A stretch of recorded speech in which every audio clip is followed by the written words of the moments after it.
9 response available.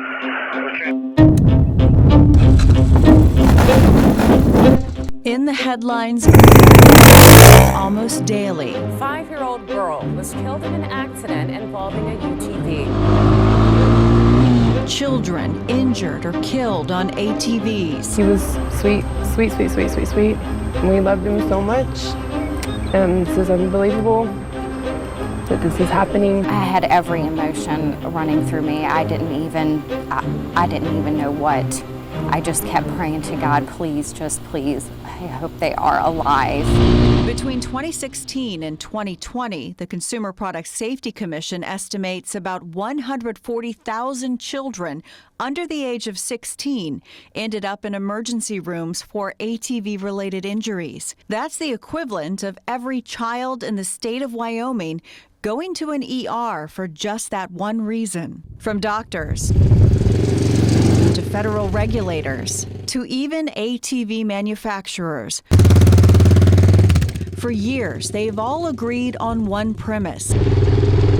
Children should not ride ATVs designed for adults. Little did we know that we would send her to a friend's house and she would never come back. Ashley Briggenschmidt didn't know her 11-year-old daughter, Kate, would even be on an ATV, much less driving it. And ATVs were definitely not our lifestyle. She was very, very inexperienced. She had never driven an ATV before. In 2015, Kate went to a friend's house in between softball games. Her parents happy Kate was branching out and becoming more social. Kate was driving an adult-size ATV with one of her teammates on the back.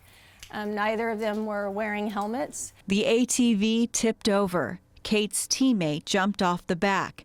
Kate couldn't, and the ATV rolled over and landed on her head.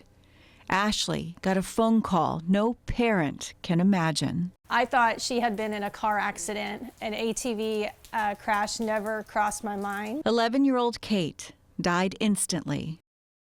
Do you think ATVs are dangerous? I think if ATVs are not driven properly, they are dangerous. If they're not wearing the proper safety gear, or if they're riding one that is too big for them.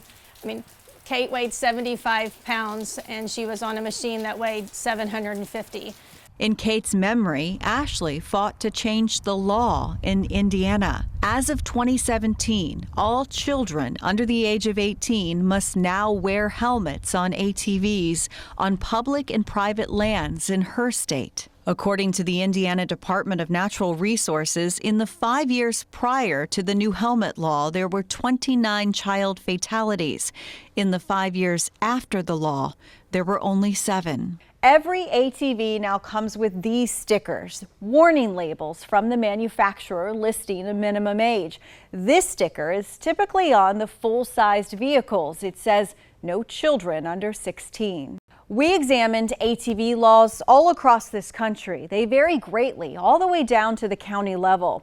We found at least 40 states lack restrictions that would stop a child younger than 16 from operating an ATV. 13 states have no age limit at all, and we found 9 states still don't have helmet laws on the books. In states that do have age limits, like South Carolina, children as young as 6 can drive an all-terrain vehicle. Some states, like Minnesota, allow children as young as 10. This is also a place where ATVs are allowed to operate on public paved roads and highways. Polaris and Arctic Cat are among the largest manufacturers of all-terrain vehicles.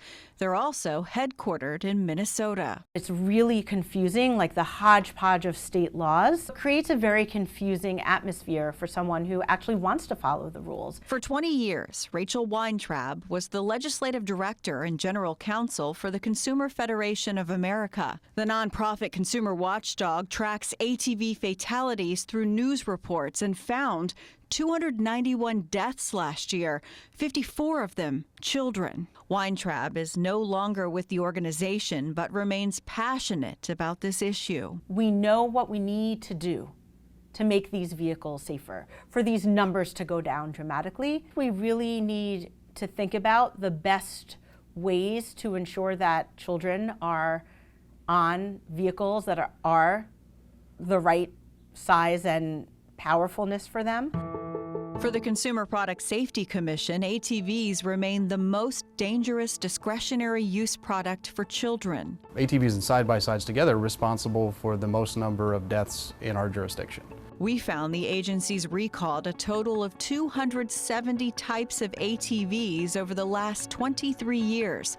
That's more recalls than it's issued on types of refrigerators, candles, and cribs. CPSC Commissioner Richard Trumka, an ATV rider himself, says the agency is constantly updating its standards, but he questions if it's gone far enough to prevent deaths. And I use these products. I wouldn't want them going away at all, but I do want to make sure that if me and my child are in one, we're going to be safe. The American Academy of Pediatrics recommends children under the age of 16 not drive ATVs. We just need to keep children off them. Dr. Jeffrey Haynes agrees. I will tell you right now, there is no data or research to prove that a child driving a ATV with a smaller engine is any less prone to injury or death. There's absolutely no data. Dr. Haynes is the medical director of a pediatric trauma center at a children's hospital in Virginia. He says children using ATVs is a nationwide concern among physicians. Have you seen deaths from children riding ATVs? Unfortunately, a lot of these deaths occur in the field and therefore are not transported here. But we have had children come in with severe head injuries, chest injuries, and abdominal injuries that despite our best efforts, we cannot save their life. Dr. Haynes wants to see a more consistent standard across the country, but he says if you're going to allow your child to ride, make sure they have a helmet, the proper gear, and have completed an ATV safety training course.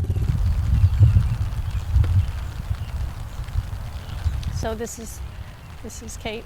Even in the rain, These are the fields that she played on, yes. this is one of the places Ashley can always go to feel just a little closer to Kate. Kate was very much about helping other people and always including everyone. So we wanted to make sure that even kids that had disabilities, that they would be able to play on the playground. Ashley has turned her loss of Kate into a legacy, not only changing a law, building a playground, and creating the Play for Kate Foundation, but also educating families. These are not children riding ATVs.